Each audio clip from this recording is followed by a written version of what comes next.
Hello everyone, welcome to Solid Education. My name is Aamir Reza और आज की इस वीडियो में हम डिस्कस करने वाले टाइप्स ऑफ फाउंडेशन। अब किसी भी बिल्डिंग को बना रहे हैं या किसी भी टाइप के स्ट्रक्चर को हम बना रहे हैं तो जो सिविल इंजीनियरिंग में मोस्ट इंपॉर्टेंट चीज़ होती है वो होती है फाउंडेशन। क्यों होती है?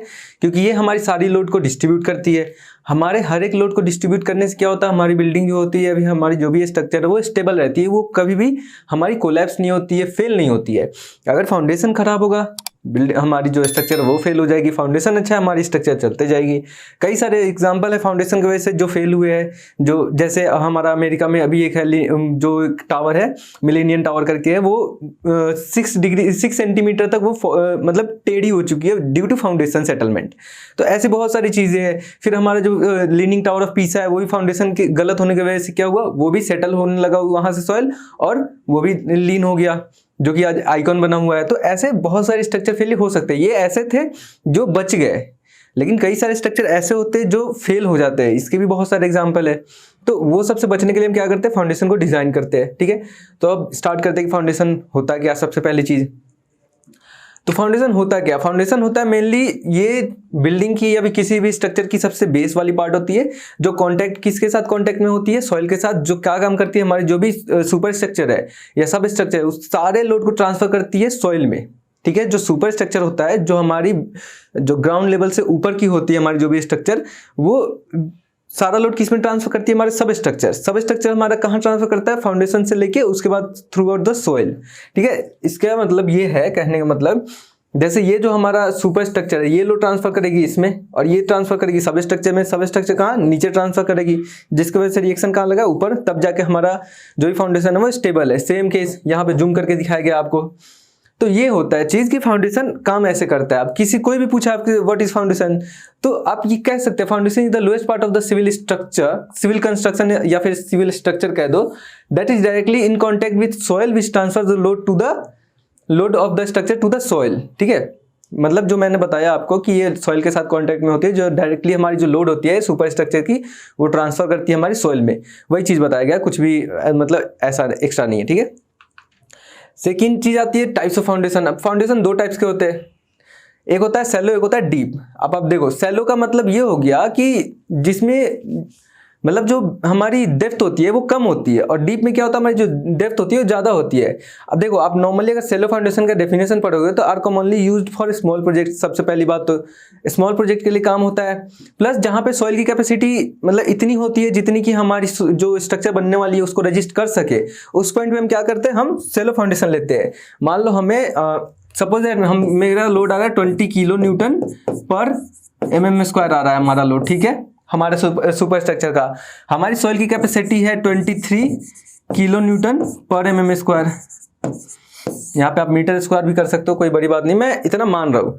तो अगर हमारे सॉइल की इतनी है, सॉइल की है ये, और ये हमारी स्ट्रक्चर की है, तो ऑब्वियसली स्ट्रक्चर का कम है तो हमारी ये क्या है, सॉइल सेफ है। तो हम क्या करेंगे, सेलो फाउंडेशन यूज कर सकते हैं यहाँ पे। ठीक है, प्लस सेलो फाउंडेशन को फाइंड आउट करने का एक ये भी तरीका होता है कि अगर हमारी जो डेप्थ है उसको डिवाइड करेंगे ब्रेथ से, तो वो 2 से अगर कम आ रही है या 2 आ रही है तो वो सेलो फाउंडेशन होती है, 2 से ज़्यादा आ रही है तो वो डीप फाउंडेशन में जाती है। ठीक है, तो ये भी एक तरीका होता है। लेकिन मेनली क्या होता है कि जब हम यूज कब करते हैं इसको, जब हमारे पास जो सॉइल है वो, या तो देखो यहाँ पे 2 टाइप है, या तो स्मॉलर प्रोजेक्ट के लिए होगा, उसके बाद जो हमारा सॉइल है उसकी जो डिस्ट्रीब्यूशन की कैपेसिटी है, वो जो हमारी स्ट्रक्चर की डिस्ट्रीब्यूशन की कैपेसिटी है उससे ज़्यादा हो, तब हम यूज कर सकते हैं सेलो फाउंडेशन। क्योंकि अगर हमारा सॉइल इतना है बियरेबल तो हम क्यों पैसे वेस्ट करेंगे, हम तो हमेशा इकोनॉमिकल सेक्शन ही डिजाइन करते हैं सिविल इंजीनियरिंग में। तो उसके केस में हमारे पास क्या होता है, सेलो फाउंडेशन होता है। डीप फाउंडेशन की बात करें, transfer the load down to the layer of substrata bedrock and ensure the structural integrity. होता क्या डीप फाउंडेशन में, जब हमारी बेयरिंग कैपेसिटी कम हो जाती है ना, तो एक ऐसा हमने पढ़ा है कि हमारी जो सॉइल होती है, सॉइल में नीचे जाके हमारे बेडरॉक बोलते हैं, जिसको बेडरॉक या फिर हार्ड स्ट्राटा बेडरॉक या फिर हार्ड स्ट्राटा करके एक लेयर आती है रॉक की, जहां पे हम फाउंडेशन स्टार्ट करते हैं। जब हमारी बियरिंग कैपेसिटी सॉइल की नहीं होती है ना बहुत ज्यादा, तो हम क्या करते हैं, डीप थोड़ा सा उसको एक्सकेवेट करते हैं, जहां पे अराउंड 3 मीटर के आसपास जाके हमें ऐसा हार्ड स्ट्राटा मिल जाता है, जहां पे हम फाउंडेशन दे देते हैं। ठीक है, वहां से हम जो हमारी फाउंडेशन है उसको राइज करते हैं। तो उससे क्या होता है, हमें जो नीचे है एक रॉक का लेयर मिल जाता है, तो हमारी जो सेटलमेंट की चांसेस है वो बिल्कुल ही खत्म हो जाती है बिल्डिंग की। ठीक है, अगर हमारी सॉइल की जो बियरिंग कैपेसिटी कम है, हमने सेलो फाउंडेशन के जैसे ही हमने दे दिया फाउंडेशन, तो क्या होगा, धीरे धीरे वो सेटल हो जाएगा, जैसे कि leaning tower of Pisa example है फॉर। ठीक है, ऐसे ही एग्जांपल बहुत सारे एक दो और है। तो मतलब आप देखोगे, अगर गूगल पे सर्च करोगे तो आपको पता लग जाएगा। ठीक है, अब आगे आता है दूसरा क्या है।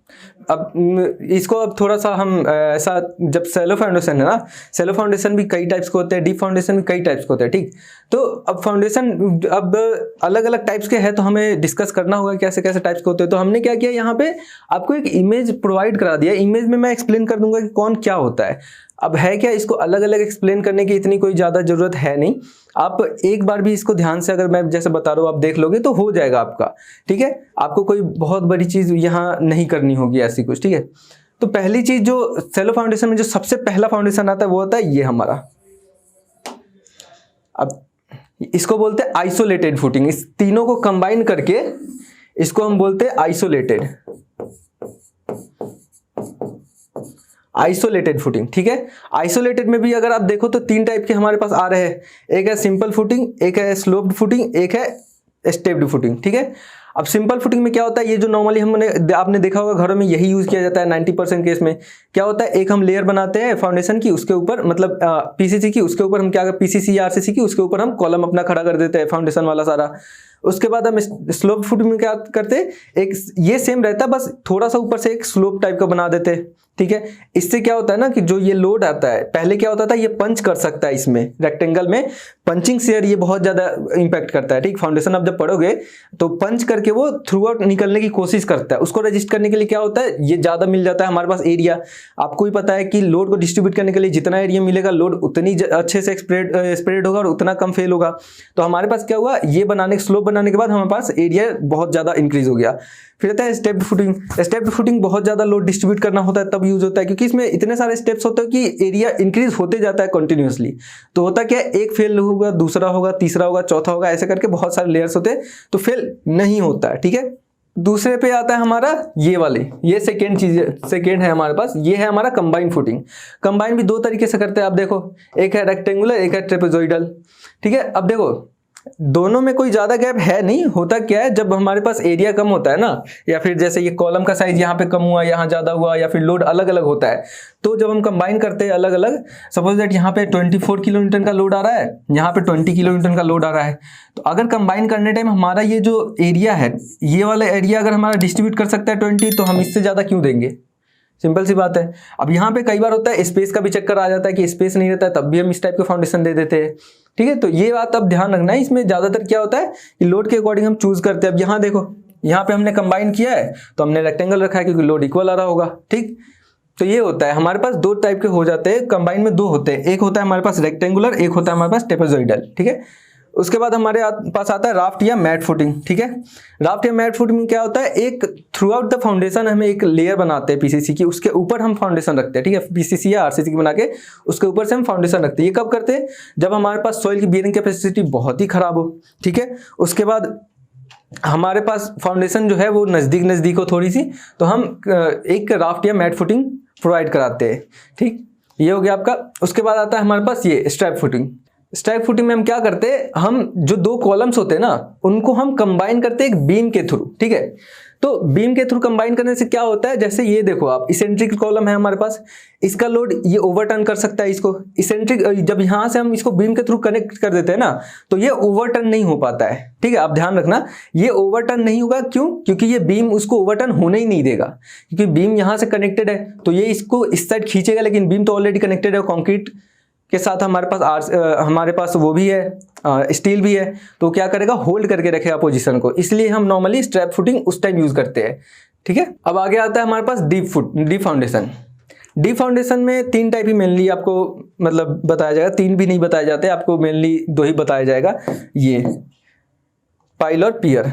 अब देखो पाइल क्या होता है, पाइल में होता है ना ऐसे स्मॉल स्मॉल जो डायमीटर के हमारे पास लॉन्ग कॉलम्स होते हैं, बहुत लंबे लंबे कॉलम्स होते हैं, उनको हम इंसर्ट करते हैं अपने जो सॉइल होता है जहां पे हमारा स्ट्रक्चर है उसमें। क्यों करते हैं? जब हमारी बियरिंग कैपेसिटी बहुत कम हो जाती है ना, अराउंड 24 किलोन्यूटन पर मीटर स्क्वायर से कम हो जाती है, तब हम यूज करते हैं pile foundation. Pile foundation use करने का 3-4 जगह ऐसा भी है जहां यूज करते हैं, जैसे जहां पे हमारे सैंडी ऑयल होता है, जैसे सैंड होता है काइंड ऑफ। अगर मैं आपको एक्सप्लेन करूं तो अगर हम डेजर्टेड एरिया में बनाते हैं तो हम पाइल फाउंडेशन यूज करते हैं, अगर हेवी स्ट्रक्चर होता है तो।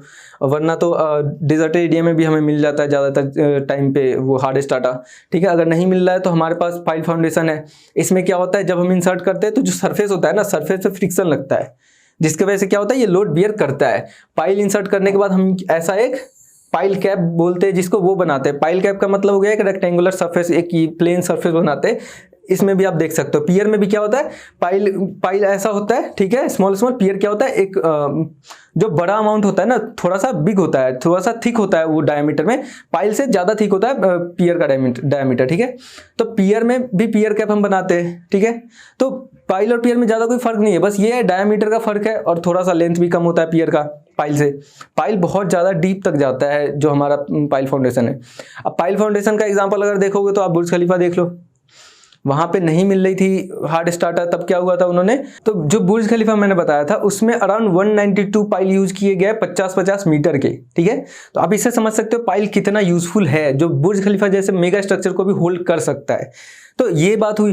पियर भी मैंने बता दिया आपको, उसी टाइप से होता है, बहुत ज्यादा कोई डिफरेंस नहीं है। आपको वेल फाउंडेशन देखना चाहिए। वेल फाउंडेशन आपने देखा होगा नॉर्मली जब हमारे घरों के आसपास कोई भी ब्रिज बन रहा होता है, या फिर रिवर्स पे, तो या फिर ओवर ब्रिज बन रहा होता है, फ्लाईओवर बन रहा होता है, तो आपने देखा होगा इस टाइप के फाउंडेशन होते हैं।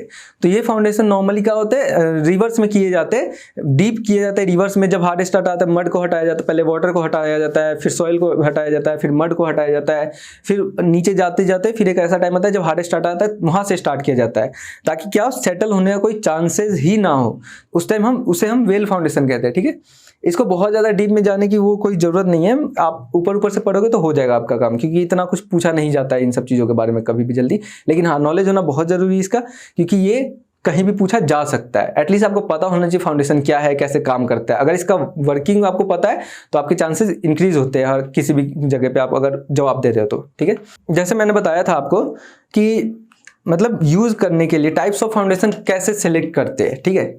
अब टाइप्स ऑफ फाउंडेशन सिलेक्ट करने के लिए बहुत सारे क्राइटेरिया होते हैं, उन क्राइटेरिया के बारे में मैं बताता हूँ आपको, ठीक है। तो जो पहली क्राइटेरिया होती है वो होती है हमारे पास टोपोग्राफी सॉइल की। अब जो भी लोकेशन पे हम बना रहे हैं बिल्डिंग हमारी, अगर टोपोग्राफी सही नहीं है, लाइक अगर मेरी टोपोग्राफी, मैं पहाड़ पे बना रहा हूँ, ठीक है, किसी माउंटेन पे मैं बना रहा हूँ, वहाँ पे मैं राफ्ट या मैट फुटिंग नहीं दे सकता हूँ, वहाँ पे मैं डीप फाउंडेशन नहीं दे सकता, क्योंकि हार्ड स्टार्टर की जरूरत ही नहीं है। हमारे पास सॉइल, हमारे पास जो रॉक है वो ऑलरेडी मिल जाएगा हमें ऊपर ही। अगर सब कुछ मेरे पास है तो मैं डीप फाउंडेशन क्यों दूँ, मैं सेलो फाउंडेशन दूंगा। मैं मैट या राफ्ट फुटिंग क्यों दूँ, कंबाइंड फुटिंग क्यों दूँ, मैं नॉर्मल दूंगा। अलग अलग हाइट पे देना पड़ेगा, लेकिन नॉर्मल देके भी काम हो जाएगा हमारा। तो उस टाइप से सिलेक्ट करना होगा, टोपोग्राफी मैटर करती है। दूसरी चीज जो हमारे पास आती है वो आती है वेदर कंडीशन। अब देखो, अगर वेदर कंडीशन बहुत ज्यादा मतलब रेनी है, बहुत ज्यादा ड्राई है, तो उस कंडीशन में हमें अलग अलग कंडीशन में अलग अलग लेना होगा। जैसे अगर हमारे पास वेदर कंडीशन बहुत ज्यादा रेनी है तो क्या होगा, जो हमारी बिल्डिंग है उसके जो सॉइल है, सॉइल में वाटर लॉग होगा। वाटर लॉग होने के बाद क्या होगा, सॉइल लूज होगी, लूज होने के बाद क्या होगा, बिल्डिंग का लोड नीचे जाएगा और सॉइल बाहर की तरफ स्प्रेड होना स्टार्ट करेगा। उसकी वजह से क्या होगा, बिल्डिंग सेटल डाउन होने लगेगी। सेम एज अगर बिल्डिंग कहीं पे ऐसी जगह हम फाउंडेशन दे रहे हैं जहाँ पे बहुत ज्यादा स्नोई एरिया है, तो क्या होगा, सॉइल कॉन्ट्रैक्ट होगा एक दूसरे में, कॉन्ट्रैक्ट होने की वजह से क्या होगा, क्रैक्स हो सकते हैं हमारे फाउंडेशन में। तो ये सब चीजें आपको ध्यान रखनी होगी। तो वेदर भी एक बड़ा रोल प्ले करता है। उसके बाद आता है हमारे पास ग्राउंड वाटर लेवल। अब देखो, ग्राउंड वाटर लेवल कैसे रोल प्ले करता है, जैसा मैंने बताया ना कि रेनी सीजन में ऐसा ऐसा होता है, same as ground water level में भी होता है। क्या हो सकता है, आपको जो एक चीज बोली जाती है ना कि वाटर सीपेज, वो हो सकता है, उसको बचाया जाएगा, उससे बच सकता है। दूसरी चीज जो हमारे पास सल्फर रिएक्शन होता है ना कंक्रीट में, सल्फेट रिएक्शन हो जाता है, उससे बच सकता है अगर ग्राउंड लेवल मतलब बहुत ज्यादा ऊपर है तो। प्लस हमेशा अगर हमारी फाउंडेशन गीली ही रहेगी तो क्या होगा, सेटलमेंट के चांसेस बहुत ज्यादा इंक्रीज होते हैं। तो वो चीजें भी याद रखिएगा आप थोड़ा सा। अब होता क्या, अलग अलग जगहों पे ना फाउंडेशन सेलेक्ट करने के ये क्राइटेरिया क्यों है, अगर हमारे पास बहुत ज्यादा वो है ऐसा वाटर लेवल बहुत ऊपर तक है, तो हम क्या करेंगे, डीप फाउंडेशन देंगे। डीप फाउंडेशन में भी पाइल फाउंडेशन ज़्यादातर कंसीडर करेंगे। क्यों? क्योंकि जब हम पाइल फाउंडेशन देंगे ना, हमारे पास जो कॉन्टैक्ट एरिया है वो इंक्रीज हो जाएगा। जब कॉन्टैक्ट एरिया इंक्रीज होगा तो क्या होगा, हमारे पास हमारी लोड भी जो डिस्ट्रीब्यूशन की कैपेसिटी है वो इंक्रीज हो जाएगी। तो उस हिसाब से आपको ध्यान रखना है, ठीक है। अब जो नेक्स्ट आता है हमारे पास, वो आता है सॉइल बियरिंग कैपेसिटी। अब देखो, सॉइल बियरिंग कैपेसिटी बहुत बड़ा रोल प्ले करता है। अगर सॉइल की बियरिंग कैपेसिटी बहुत अच्छी नहीं है, ऑब्वियसली आपको मैट फुटिंग देना होगा ताकि लोड बहुत ज़्यादा डिस्ट्रीब्यूट कर सके हम। अगर सॉइल की कैपेसिटी अच्छी है, सेलो फाउंडेशन दे दो, वो भी आइसोलेटेड वाला काम चल जाएगा। हमारे आपने देखा होगा जहाँ पे भी सॉइल की कैपेसिटी अच्छी है, आइसोलेटेड फुटिंग देके वो चले जाते हैं। लेकिन जहाँ पे सॉइल की कैपेसिटी खराब होती है, वहाँ पे क्या होता है, हमें राफ्ट या मैट फुटिंग देना पड़ता है, या फिर कंबाइन, या फिर और भी जो भी हमारे पास स्ट्रैप फुटिंग है वो सब देना पड़ जाता है, ठीक है। तो ये बात आप ध्यान रखना कि सॉइल की बियरिंग कैपेसिटी बहुत ज़्यादा रोल प्ले करती है। आई थिंक ये इसको ही फर्स्ट में होना चाहिए कि सॉइल की बियरिंग कैपेसिटी क्या है, ठीक है। उसके बाद क्या आता है हमारे पास, डिजाइन लोड और सिस्मिक कंडीशन। अब होता है क्या है कि डिजाइन लोड कैसे रोल प्ले करेगा। अगर हमारे पास सुपर स्ट्रक्चर है तो हमें फाउंडेशन भी तो उस हिसाब से देना होगा। अगर हमारे पास लोड बहुत ज़्यादा हेवी आ रहा है तो हम आइसोलेटेड फुटिंग नहीं दे सकते, वो फेल हो जाएगा।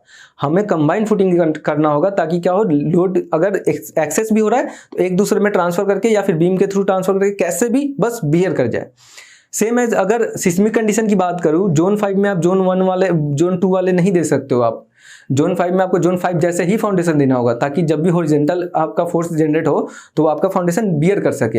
अगर आपने हॉरिजॉन्टल फोर्स कंसीडर नहीं किया है, अगर लेट्स सपोज आ जाता है हमारे पास, हमारा अर्थक्वेक आ जाता है, ठीक है, आपने हॉरिजॉन्टल फोर्स कंसीडर करके कभी डिजाइन ही नहीं किया आपका फाउंडेशन, तो फेल होगा ऑब्वियसली, क्योंकि वो थोड़ा भी हॉरिजॉन्टल में मतलब हॉरिजॉन्टली मूव करेगा तो वो फेल हो जाएगा। उसको पता ही नहीं रहेगा क्या करना है, वो बियर करने के लिए बना ही नहीं था। तो इसकी वजह से क्या होगा, वो फेल हो सकता है। तो इन सब चीज़ को देखते हुए आपको फाउंडेशन डिजाइन करना होता है, ठीक है। ये होती है कुछ कंडीशन जिसके थ्रू आप डिजाइन करने से पहले मतलब सिलेक्ट करने से पहले टाइप्स ऑफ फाउंडेशन आपको कंसीडर करनी चाहिए, ठीक है। ये था आज के वीडियो में। ऐसे ही हमने और भी वीडियो बना रखे हैं सिविल इंजीनियरिंग से रिलेटेड, जिसको आप चेकआउट कर सकते हैं, आपको लिंक मिल जाएगा साइड में, ठीक है। और आप अगर किसी भी तरीके के एग्जाम की तैयारी करें तो हमारे एप्लीकेशन सॉलिट्यूड एजुकेशन को डाउनलोड कर लें। वहाँ पे सारी चीज़ें मिल जाएगी आपको। इवन आपको सॉफ्टवेयर तक सीखना हो तो वहाँ पे मिल जाएगी। ISO सर्टिफाइड सर्टिफिकेट्स आपको मिल जाएंगे वहाँ पे, ठीक है। तो फिर मिलते हैं नेक्स्ट वीडियो में। Till then, thank you, bye.